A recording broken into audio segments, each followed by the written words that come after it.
$94, کوئی 9 بلین کے قریب خرچ ہو جائے گا. آپ حیران ہوں گے کہ مدر ڈے کے اوپر 13 کے قریب خرچ ہوتا ہے, اور ویلنٹائنس ڈے پہ 20 ملین خرچ ہو رہا ہے. ماں کو کم, تھوڑا سا زیادہ, باپ کو تھوڑا سا, اور دوسروں کو. لیکن ہمارے ہاں کیا ہے؟ ہمارے ہاں ہمارے نبی نے فرما دیا انت و مالو کا لے ابی کا, تو اور تیرا مال تیرے باپ کا ہے, تیرا سب کچھ تیرے باپ کا ہے. اور میرے نبی نے فرمایا کہ جب محبت بھری نگاہ بچہ اپنے باپ کے چہرے پہ ڈالتا ہے, رب اس کو ایک حج کا ثواب عطا فرما دیتا ہے. تو حقوق اب چلتے گئے آگے, باپ سے ماں, ماں اور باپ. اور ایک سن لیجئے, ہمارے ہاں مدر ڈے نہیں ہوتا, فادر ڈے نہیں ہوتا, ہر ڈے باپ کا ہے, ہر ڈے جو ہے وہ مدر کا ہے, ہر ڈے جو ہے وہ ان دونوں کا ہے. ہم تو آغاز بھی اپنے ماں باپ کی زیارت کر کے کرتے ہیں, اور ہماری خوشی اس میں بڑھ جاتی ہے جب ہم شام کو جانے سے پہلے اپنے ماں باپ کا چہرہ دیکھ لیتے ہیں. اس کے بعد آ جاتے ہیں دوسرے لوگ. سب ہم لوگوں کو دنیا میں جو بھیجا گیا ہے, دیکھیے اس چیز کے اوپر جیسے سفیر صاحب نے فرمایا ہے, نواب زادہ صاحب نے, یہ ہم سب لوگوں کو خاص طور پر پاکستانی قوم کو اس کی جانب بہت توجہ دینا ہے. حقوق جو ہیں وہ ہمسائے کے بہت زیادہ ہیں, لیکن ہمسایہ ہے کون؟ ہم ہمسایہ اسے سمجھتے ہیں کہ جس کی دیوار ہمارے گھر کے ساتھ ملتی. نہیں, وہ نہیں ہے.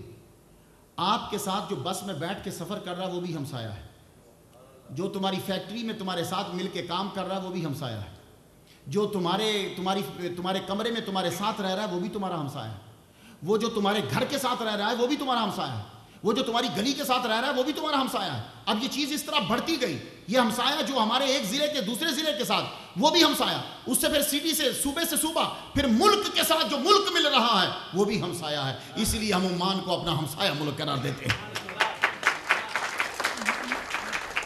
تو اس لیے سن لیجئے کہ صرف جب آپ نے حقوق ادا کرنے ہیں تو اپنے محلے کے ساتھ والے, ہم تو وہ بھی ادا نہیں کرتے, ہمیں دوسرا ضلع, دوسرا ملک, سب کا خیال رکھنا ہے. میں بات کو اب ختم کرنے لگا, میں نے آپ کا بہت ٹائم لیا, انشاءاللہ تقریر پھر سناؤں گا. دیکھیے امریکہ میں کرائسس تو آتے رہتے ہیں ہمارے اوپر, مسئلہ تو ہے. ایک جگہ تقریر ہو رہی تھی, FBI والے سب بیٹھے ہوئے تھے, تو مسلمانوں کو میں نے تقریر کرتے ہوئے کہا دیکھو, if you are living in this country and if you are offering the 4 rakah, it means that you accepted that this is your country. مطلب کہ جب تم 4 رکعتیں پوری پڑھتے ہو تو اس کا مطلب یہ ہوتا ہے کہ تم نے تسلیم کر لیا کہ یہ ہمارا ملک ہے, جس کو ٹرمنالوجی میں وطن سکنا کہتے ہیں. علامہ ہاشمی صاحب فرما رہے تھے یہ ہمارا وطن ہے, یہ ہمارا دوسرا وطن ہے, یہاں ہم رہتے ہیں. تو دیکھو جب آپ کسی ملک میں رہتے ہیں تو اب تمہاری it is your duty to obey the law of that country in which you are living. اب تمہارا فرض ہے کہ جس ملک میں تم رہ رہے ہو اس کے ہر لا کو جو ہے وہ تسلیم کرو, اور اس کی پروٹیکٹ کرو, اس کی حفاظت کرو, جو کہا جاتا ہے وہ ایسا ہی اس کے اوپر جو ہے وہ عمل کرو. میں اس کی اور پھر صاحب جلالہ سلطان المعظم جیسا سلطان آپ کے پاس ہو, پھر تو محبت سے ہر ایک بات کو جو ہے وہ تسلیم کرنا چاہیے. ہم لوگوں کے لیے اتنی سہولیات آپ کو یہاں ہیں, جیسے فرما رہے تھے علامہ صاحب اور سب کہ آپ یہاں امن و امان کی زندگی گزار رہے ہیں, کوئی پرابلم نہیں ہے. تو جب وہ آپ کو اتنا کچھ دے رہے ہیں تو ہمارا فرض بنتا ہے, اور یہی جملہ میں سمجھتا ہوں کہ ہمارے سفیر پاکستان نواب زادہ صاحب, ان کے من میں بھی یہی ہے کہ ہم میں جب اتنا سکون یہاں ہے تو ہمارا بھی فرض بنتا ہے کہ ہم بھی وہ تمام جو ہیں وہ فرائض ادا کریں کہ جو فرائض ہم پر یہاں رہتے ہوئے اس ملک میں لاگو ہوتے ہیں. تو جتنے بھی لوگ میری آواز یہاں سن رہے ہیں یا آئندہ سنیں گے, میں یہ میسیج پہنچانا چاہتا ہوں کہ آپ جس ملک میں رہ رہے ہو, نماز پوری پڑھ رہے ہو, 4 رکعت ظہر کی اور عصر کی, اس کا مطلب ہے کہ تم نے ایکسیپٹ کر لیا یہ ہمارا ملک ہے. اب اس کی حفاظت کرنا, اس کے لا پر عمل کرنا, اور اس کی پروٹیکشن کرنا, یہ ہم سب کا جو ہے فرض بن جاتا ہے. آئیے آخر میں دعا کرتا ہوں, اے پروردگار عالم صاحب جلالہ سلطان المعظم قابوس بن سعید المعظم, اللہ تعالیٰ ان کو طویل عمر سے تو تندرستی کے ساتھ دے, اور ہم سب لوگوں کو اپنے تمام حقوق اور جو فرائض ہیں ان سب کا دھیان رکھنے کی توفیق عطا فرمائے. وآخر دعوانا الحمدللہ رب العالمین. ماشاءاللہ, جزاک اللہ احسن الجزاء.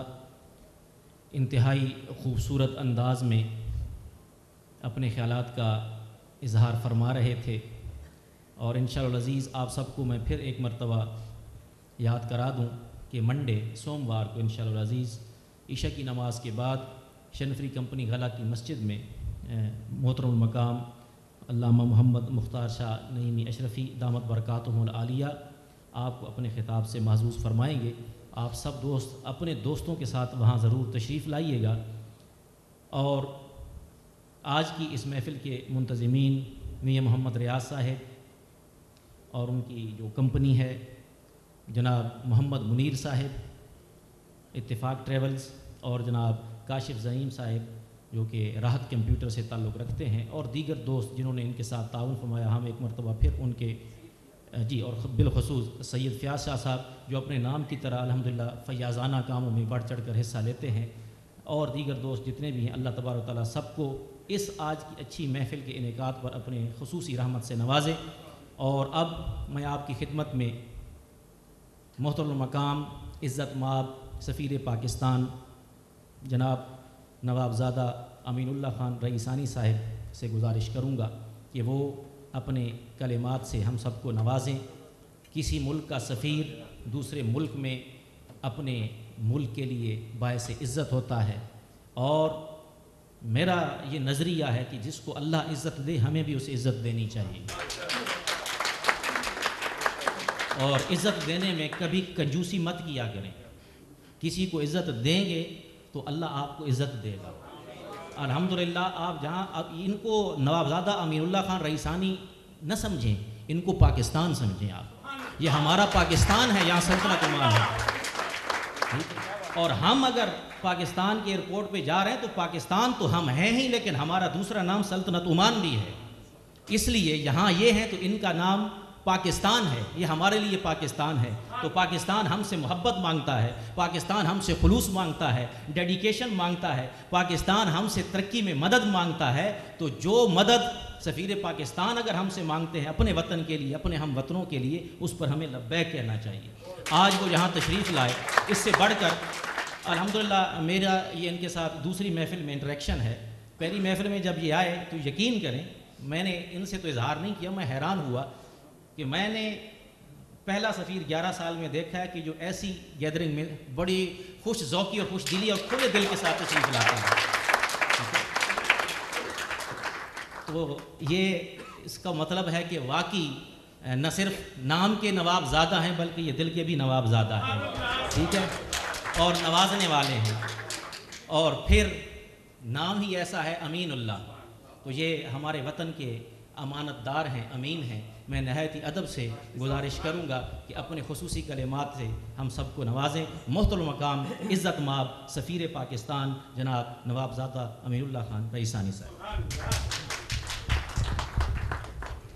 بسم اللہ الرحمن الرحیم. محترم علامہ مختار شاہ نعیمی صاحب، محترم نصر اللہ رسول بخش صاحب،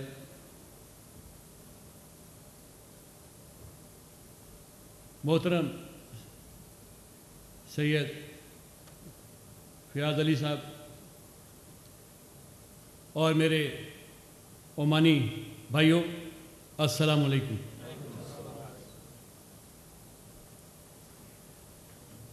میں آج صبح تقریباً میرا خیال کوئی 10 بجے تھے تو میں اپنے گھر سے نکلا ہوں اور کافی دور تک سفر کر کے گیا، اور تقریباً میں 8 بجے کے قریب واپس آیا. تو شاہ صاحب نے مجھے کہا کہ آپ تیار رہنا ہے تو تقریب کے لیے جانا ہے. تو جب میں وہاں سے نکلا تو اپنی اینک بھی بھول آیا. بہرحال اگر میں کسی کا نام لینے نہ لے سکا ہوں تو میں اس کی نہایت معذرت چاہتا ہوں، اور آپ سب بھائیوں کو میں آج مبارکباد دینا چاہتا ہوں، اور خاص طور پہ عمانی بھائیوں کو ملک عمان کی 41ویں سالگرہ پہ. میں جب یہاں آیا، میں جولائی کے آخر میں یہاں آیا، اس سے پہلے میں 2 ملکوں میں سفیر رہا. تو یہاں آ کے میں نے واقعی یہ پایا کہ یہاں جس طریقے سے سلطان قابوس نے اس ملک کو اپنے اولاد کی طرح سمجھا، اور انہوں نے جس طریقے سے اس ملک کو ترقی دی، شاید ہی کوئی مثال کسی اور ملک کی ایسی ہو.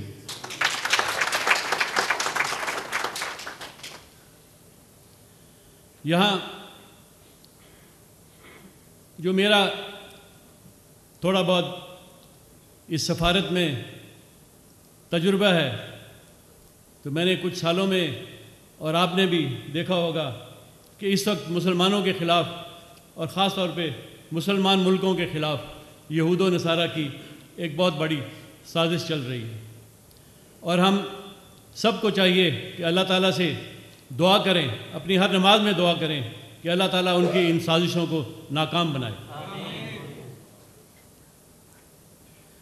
یہاں ایک بات میں ایک اور جو کہنا چاہتا ہوں، جیسے کہ ہمارے نعیمی صاحب نے فرمایا حقوق العباد کے بارے میں بات کی، میں کوئی اتنا بڑا عالم نہیں ہوں، کبھی کبھی تھوڑا بہت پڑھ لیتا ہوں ادھر ادھر۔ میں جب شام میں تھا تو وہاں ایک پاکستانی اسکول تھا، ابھی بھی ہے۔ میں جب وہاں گیا تو میں نے دیکھا کہ لڑکیوں کے بٹن جو تھے وہ یہاں تک سینے سے نیچے تک کھلے، کوئی ڈسپلن نہیں، اور بری حالت، اور مسلمان ملک میں یہ حالت۔ تو میں نے جب جا کے یہ سب چیزوں کو ٹھیک کرنا شروع کیا تو یہاں تک ہوا کہ وہاں کے جو پیرنٹس تھے، جو ماں باپ تھے، انہوں نے مجھے خط لکھنے شروع کر دیے کہ کیا تم طالبان بن گئے ہو کہ اس اسکول کو بھی طالبان بنانا چاہتے؟ میں نے پھر ایک سب کو خط لکھا کہ مہربانی کر کے اگر آپ آئیں تو میں آپ سے میٹنگ کروں گا۔ خیر کوئی 70% کے قریب جو ماں باپ تھے ان کے وہ آئے۔ میں نے مختصراً ان کو کہا، میں نے کہا میں طالبان وغیرہ کچھ نہیں بننا چاہتا، آپ بھی مسلمان، ہم بھی مسلمان، اور ہم سے زیادہ پڑھے لکھے، کیونکہ عربی آپ جانتے ہیں، ہم پڑھ لیتے ہیں، سمجھتے نہیں،